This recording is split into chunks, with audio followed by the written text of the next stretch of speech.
That summer slowdown is real for a lot of service-based businesses, and most owners either panic or coast during this time.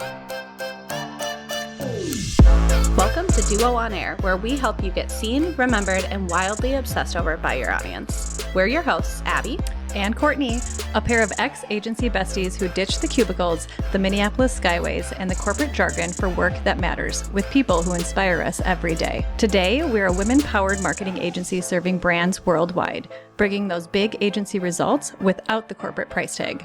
Around here, it's all about what actually grows your business: branding, SEO, websites, and navigating the real-life ups and downs of building a dream while raising tiny humans.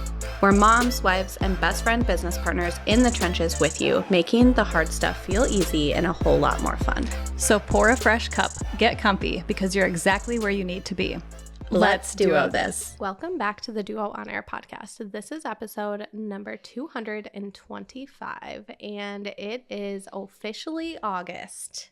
Whoa. Are we excited about this? Sad about this? I mean, we love the fall here in Minnesota, so that means fall is like a little closer. That means the state fair is coming up. Oh my goodness. Mm-hmm. Food on a stick. Food on a stick.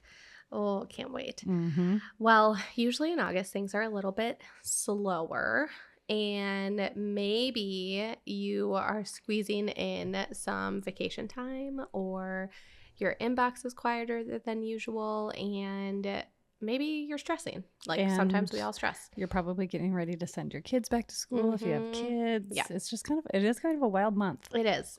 You're trying to soak up the last bit of summer and all the things, and summer always goes by way too fast. So usually what happens is September 1st hits, and all of a sudden 3 people want to book, 2 existing clients are asking for something super urgent, you're trying to onboard a new person, you're running your business out of your notes app, and you're kind of just saying a prayer like, oh my gosh, what is happening? And that's like typically what happens after summer is everyone's like, all right, time to go. Let's buckle down and let's do things, and we're kind of hire back people, to routine. buy things, do whatever. Yeah. It's this back to routine moment. And that chaos always happens. And it hasn't quite happened yet, right? Like sometimes it's like hit September 1st, sometimes it hits October. Like it just seems to hit usually fall-ish. Early fall. And it's funny because we talk about this every year because fall is like one of our favorite seasons and we just love it, and we want to like use that time, which what we're going to talk about today is like we're going to use that time as like our like our year-end review kind of in the fall. It's like our new year kind of like like we are always like January, new year, new you, but that's in the thick of snow for a lot of people and it's gross. The days are My dark. mindset sucks in the January. days are short. So fall is our favorite time to do that, and we actually have to plan this way in advance because if we waited until fall, it would be way too busy to do that. So what if this chaos of everything that's happening in early fall was optional and like you got to choose? I don't want it to be chaotic, but I still want to make a lot of money. And that is kind of what we're going to wish into existence today. So we are going to give you an August prep guide so that when September shows up, you're ready for it. And I don't know if we made this episode for you or for ourselves, to be honest. Both. Yes. We need this. We need this so bad. So August is like this really underrated month. And I think it's a month that a lot of times we just like let fly by without even realizing what happened. Well, it goes by fast. It does really kind of go by fast. I think because you are trying to, squeeze in every last bit of summer.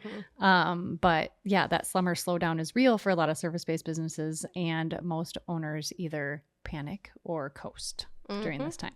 Yeah. But there's another option, and that is to build. The businesses that come out of September ahead are the ones who used August on purpose. And it's going to be us. It's going to be all of us right now. We're all going to do this together. We're going to manifest the shit out of this. Yes. So there's 2 kinds of business work. You can work in the business or you can work on the business. And we talk about this all the time. You've probably heard it. You've probably talked about it yourself. We are trying to work on the business, like not in it right now. And client work really fills up your calendar, but it's not going to build the infrastructure that you need for your business to grow. And August is often a a really amazing window that you can work on the business without dropping any balls.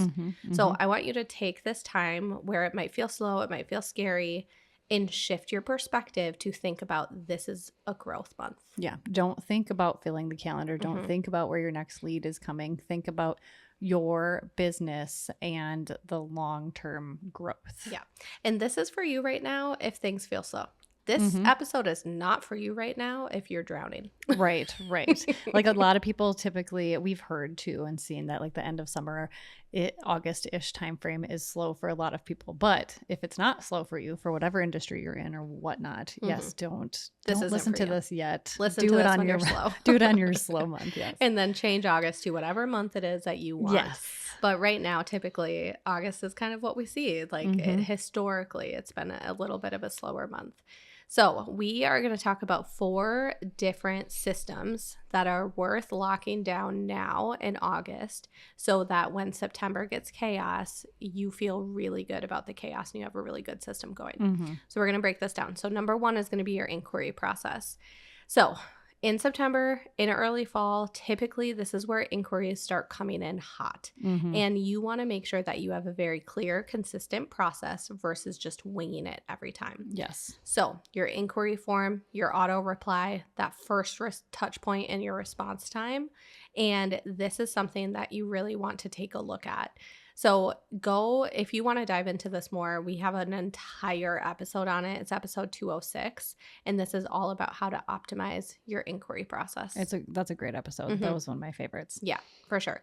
So the goal is that regardless of when a new inquiry comes in, they're getting a really, really great experience, whether you are super busy or not. They should not feel that. They should not know it. Yes. So test the process first. That's kind of step number 1. Test it. Is the experience what you want it to be? Yes. And if not, then now's the time to fix it. Exactly. Yeah. Number 2, your onboarding experience. So onboarding is the first impression after that sale, right? And most small businesses treat it kind of like an afterthought. They don't really think about that onboarding experience. So a chaotic onboarding experience erodes the confidence of a client when they booked you. And what you need to lock down is your welcome email, your client portal or your shared folders, your kickoff process, all of those things that come after they inquire with you.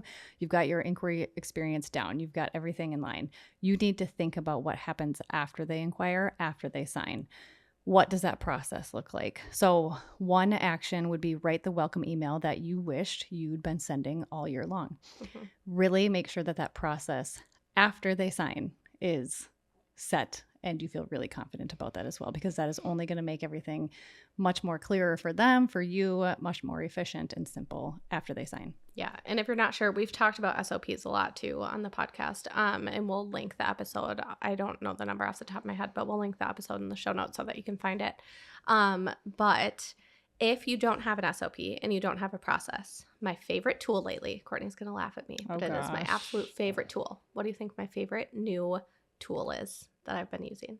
I mean, I know you love Claude right now, but that's your that's part of that. Favorite new tool. Can you give me any sort of guess? I just talk. Oh, whisper flow. Whisper flow. You guys, I freaking love whisper flow. I cannot explain how much it has changed my productivity. I feel like maybe I'm just a grandma and so archaic that typing. I hate typing. I hate it. It takes so long. I hate typing now because your nails are too long. Ooh. Yeah. There you go. I chopped all mine off and I look like a little toddler now. So, and chopped them off with my teeth, literally went after him. So. You're like my husband. Okay. Yeah, it is not good. But they were too long as well. But anyways, I am obsessed with whisper flow. So it's basically you hold a button on your computer and you just talk. You talk and it will format things even. If you're giving multiple examples, it might bullet it. It adds exclamation points if you sound a little excited. Okay, but that's where I'm struggling. It doesn't show my enthusiasm. What do I need to be? Do I need to talk higher and more excited and Well, we already talked about how you're a mouse, you know? Yeah. Glenn, Courtney, talk louder. Okay, Glenn, I hear you. No, but I don't know. Maybe you need to use it more. Maybe you just need to use it more often. I think that's it needs probably to learn your voice. I think there's a setup process that you could do. I feel like that's what I was like trying to dive I don't into know if because I did it. I want to like give it my personality. Like Yeah. I use a billion exclamation points because I'm always excited. It's less about that. So I would say you want to use your personality, and like if you're doing something inside Claude, right, you have like Courtney's voice. Like then that's where your personality comes to life. But you just use Whisper Flow to tell the prompt of what you want to use, not to actually write the email. Yeah. So like that's where I think. But where Whisper Flow can be really helpful with this one, your onboarding experience, is say you do not have an onboarding experience. Go get Whisper Flow and just hold down the button and just talk. Just be like, it's really just word vomiting. Yeah, word vomit. Yeah. The process. Don't think about punctuation. Don't think about anything. Just think, okay, a client comes into my system and here's all the things that I do and here's what happens and blah, blah, blah. I want you to just talk. And then I want you to take everything and put it into ChatGPT, Claude, whatever, Perplexity, whatever your favorite tool is, drop it in there and say, here's my onboarding process, make me an SOP. And have it build it out for you. And then take a look at that and then even prompt it again by being like, what are my next steps to make this process even better? How can I make this experience more streamlined? How can I automate it? How can I make this easier and create? We were in it was a while back where someone had a keynote and it was about a pink starburst experience. Like everyone loves the pink starburst, right? So it's like, how can you create that pink starburst experience when someone comes into your ecosystem? Yeah. So say that and then ask it. But it all starts with what your process is like.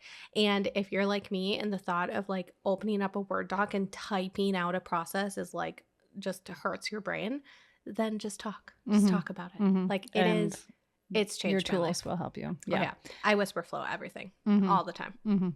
So all the time. Yes. I am unapologetic about it. I need to stop being a grandma and typing everything. Oh man. So really these first two, your inquiry process and your onboarding experience, they're both process, right? These are both very process driven, and making sure that you have those processes set in place. You feel really confident about them.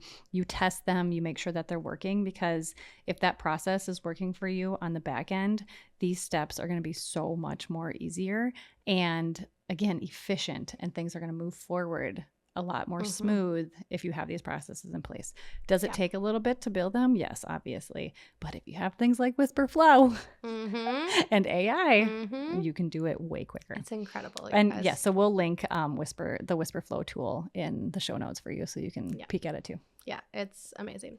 Okay, number 3 is your proposal and your pricing documents. If you have not listened to our episode 2 weeks ago, or however many weeks ago it was, episode 223 is all about the pricing conversation that you don't want to have and understanding when and how to raise your prices without freaking out. Go back and listen to that episode. But this is something that you want to be set up for right now before busy season. Yep. A lot of times people are going to wait until New Year to raise their prices. It feels like it's just like what we've learned so much and what people have driven into us. But that episode from a few weeks ago, actually, or a week ago, we'll link it in here, but it tells you, like, we talk about how you should raise them now. Like, don't wait for a specific time or like permission or something. If you feel like they deserve to be raised now because you're worth it, because you are, raise them now. Yeah.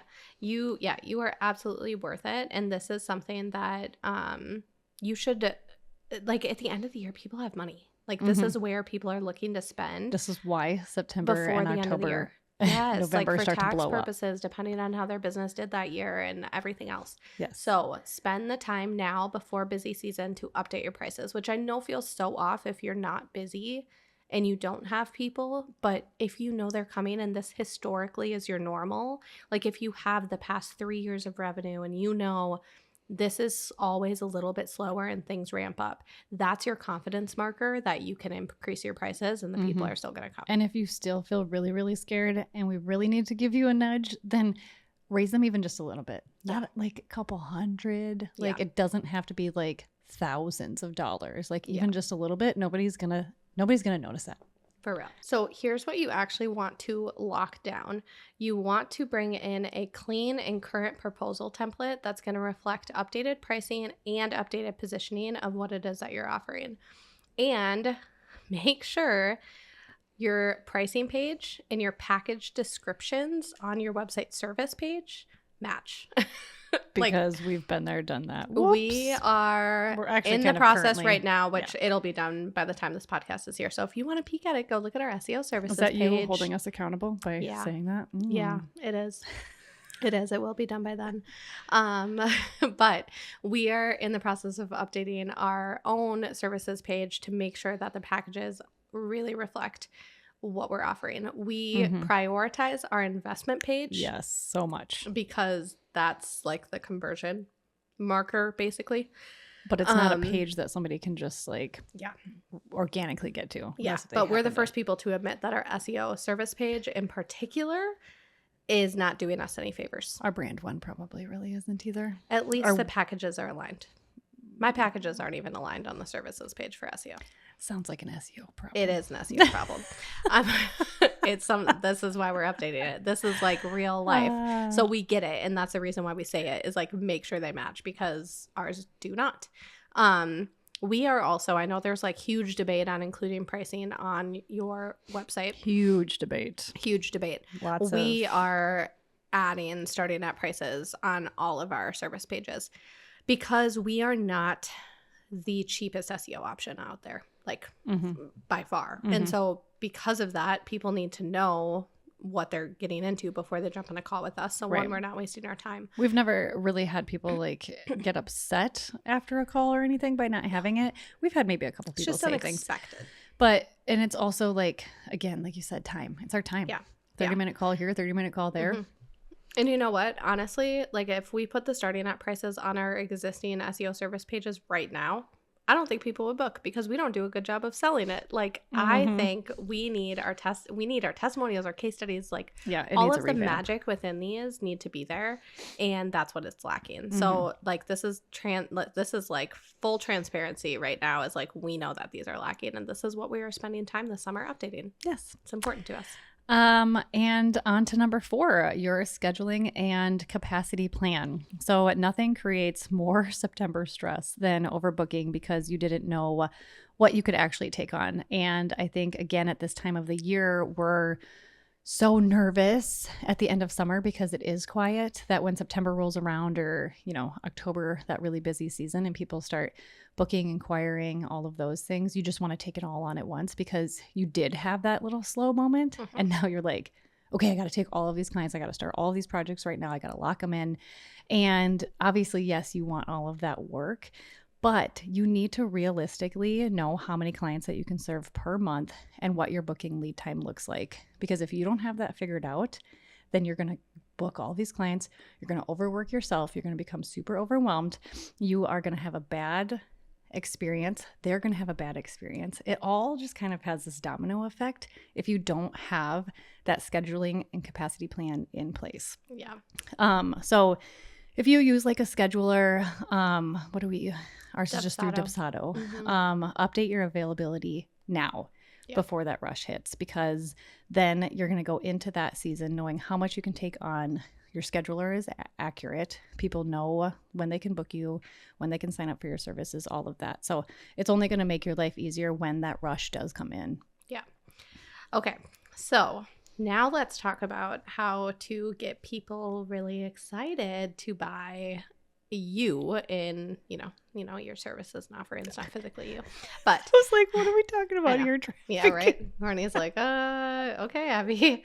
But we want people to be ready. Like, we don't want to have to spend time in the fall convincing them. Let's do that right now. Convince them now. Yeah.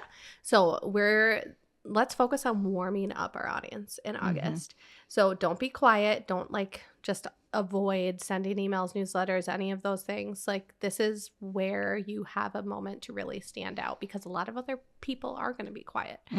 So people don't make decisions the moment that they see something. They need multiple touch points over time. What is it? They need to see the same thing 7? It used to be at least 7. I feel like that number went up. I feel like it's like double digits probably now. And they need to see you at least 7 times, let's say. If not, maybe more. Which feels crazy. But you also have to remember, not everyone opens your emails. Right. Not everyone sees your social posts. Like, not everyone sees your ads if you're running anything.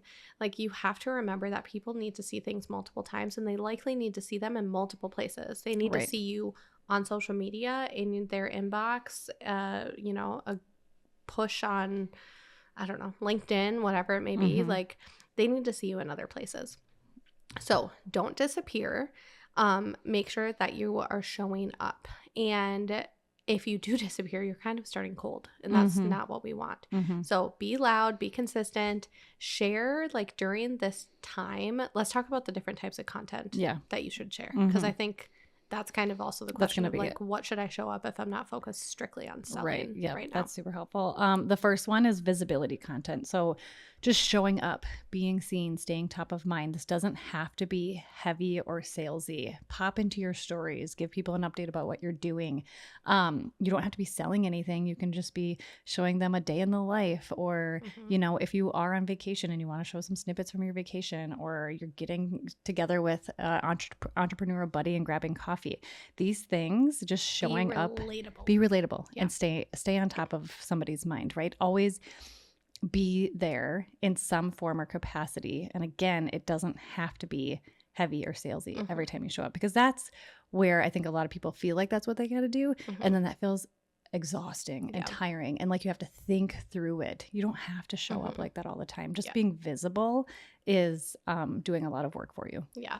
And you can tell that story, and then at the very end you can be like, P.S. did you know about the service? Like, you can mention something and, like, a little P.S., like, final note moment for anyone who's, you know, interested. Our friend Sarah at BTL Copy is a gold star for this. She does a great job. She does so good in her stories of just, like, showing relatable everyday content, and then slightly like selling her services in a way that feels super authentic, and, like, you didn't even, like, really see it coming, and you're like, oh wow, here's an update on my life, and also here's some things you need to know about.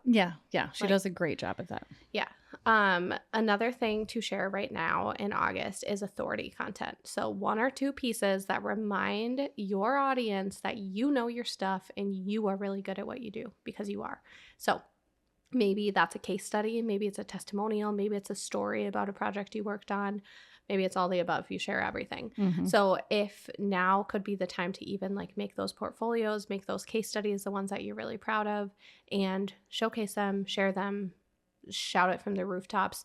And the beautiful thing about that is, like, you can do it in a way that you are cheering. You're not bragging about yourself. You're cheering on your clients. That's the most fun way to do it. Like, and people want to see that. And then they envision themselves in that moment as well. And that's what creates that authority, that trust, and that, like, oh, I want that experience. Right. Yeah. And then the third one is seed content. So planting the idea of working together without some weird, hard sales pitch.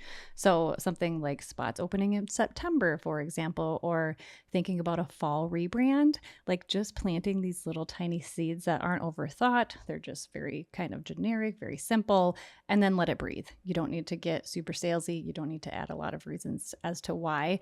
You're just kind of planting ideas of working together very minimally and kind of just throughout here and there. Yeah. So let's talk about email, because this is the warmest audience that you have, and it's typically the most underused asset that people use in August, because we don't want to write emails. Like, people don't want to be stuck in front of their newsletter. Yeah. So, but this is the time you can batch it. So if you have an email list, and say you haven't been emailing them this summer, like, it's just, you've just kind of fell off the wagon. Now is the time to re-engage them. Do it now. Don't wait until fall. So send a value forward email in August. Like, don't sell, especially if they've been cold. Give value, lots of value. Like, give them free information, give them reminders of freebies or content you have. Like, give something for free. Yes. And just don't gatekeep. I think a lot of people feel that if they give things away for free, that they're not going to get anything in return. And obviously you're going to have freebie takers, DIYers, things like that. But when you give value like that, they start to really trust you. You're showing authenticity. You're showing that you're the expert. People appreciate the value and some of the free stuff that you're giving. And eventually, when they need your services because they need to go beyond that freebie content, they're going to remember you. They're going to come back to you. Yeah. I mean, this is something we do every single week. So every week on SEO Squeeze, every Sunday, we give people a free nugget of SEO information to help better their SEO. We don't ever ask anything. We just give it away for free. Yes. And that is something where people love it. And they love it, yeah. It's not, there's no selling in it. It is strictly just free. Take it. Take our knowledge. Like if that's all you do, if you don't, there are so many people who respond and say, I can't afford your services, but this has been like so incredibly helpful. Great. We want to help you so that you grow and you get to the point where you can afford our services. Yes. And then you're going to remember us. Yeah, because take it. we were always right there for you. Yeah. Yeah. So take it now. So deliver value. And honestly, I would say that one value forward email in August is going to do so much more for you in the fall than a week of Instagram posts. Yeah, Instagram, so, man. Warm up that email audience. Which, like, how much nicer to just sit down and write a couple emails than post Instagram posts. We all know that right? spiral. Right. Okay, so here is what you need to do with your website before fall traffic picks up.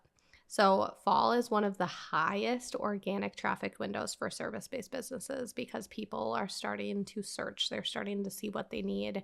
They're starting to ask questions of what they need to do now and how they can grow their business and hit their revenue numbers or whatever their final goals are for the year. It's kind of like that rush to the end of the year, kind of. The end of the year. Hit what you want. So people come back from summer mode. They have fresh budgets, real decisions. They need to make a move. Like most people will be like, I've been sitting on this for a long time and I know I just need to do it. So search behavior tends to pick up in September. And if you are getting a bunch of traffic to an outdated website, that's going to be wasted. So here's a few things that you can do this month in August for your website. So 1, update your availability and any time sensitive copy that you have. So if you have anything about like now booking X dates, update that. Make sure that your investment guide and like whatever it is, your services and all of that has information if it's time sensitive that is relevant to now. Check your homepage, your services page, check the CTAs to make sure that it's not stale. Everything feels relevant. Make sure portfolios and recent work is current. This is the best way to spend August is building portfolios. And how fun, actually. Like those pages are really fun because it's your work. You're showing it off. You're showing off your client's work. It's so exciting. I can't tell you, anytime I work on portfolio pages for us, it's one of my favorite pages to work on. They're so fun. And it's like, one, it builds authority and trust with humans, and it also builds authority and trust with robots. Like the AI crawlers and the Google crawlers of the world love this content. This is authority that is going to benefit you for months and years down the road, not just right now. So it's such a good use of your time, regardless of whether it works instantly or not. So make sure you add a few recent projects, client wins, update your testimonials, and then make sure that you check, we've talked about this already, but check your contact and your inquiry flow end to end. Make sure your form's working, your confirmation email is sending, make sure your response process is ready. That is so important. And checking it. Don't just like set it up and walk away. Like check it. Yeah, we noticed this on a recent client's website, an SEO client of ours, where like, again, this is not something we're scoped to do from an SEO perspective, is like website updates. Like we help for SEO, but conversion matters. And so throughout all of our SEO packages, we do additional Google tag conversion testing to make sure that we can track where you're actually getting conversions. So if someone submits a form, we know if that came from search, referral, ChatGPT, like where did it come from? So we want to set up Google tags to do that. So we always test our clients' forms because of that. And so we did this to a recent client and it would not let me submit her form. It was like requiring me to put a very specific thing in a box. And I don't even know what that thing was. I never figured it out because I was like, what is happening right now? So I had to just completely remove that box and then it let submit. But when we brought it up to her, we were like, imagine how many people just gave up and left. Because they didn't know, or they were frustrated or whatever. So if things were slow, it's almost like a relief where it's like, oh my gosh, it's slow because people probably couldn't reach me. Yeah. Like, not because I'm doing something wrong or whatever. So test your forms. Like, I can't stress that enough. And we do this every once in a while too, when we're like, inquiries are slow, maybe we should go check it. Yeah, when they are slow, we double check it, because you just never know. Like, these systems can, glitch out, or something can happen. So we went ahead and have like our own little August checklist that we're going to be adding into our Asana as tasks for us to work on.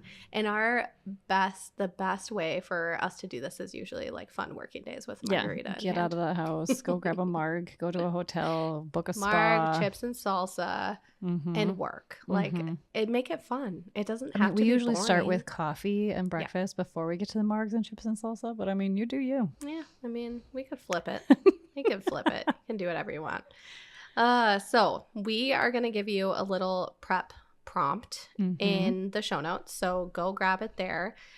Basically, we're going to give you the breakdown of like, here's the transcript notes. So download all of these. And then we want Claude, ChatGPT, whatever your favorite tool is, to build you an August prep checklist for your business based on what your business is and what it does.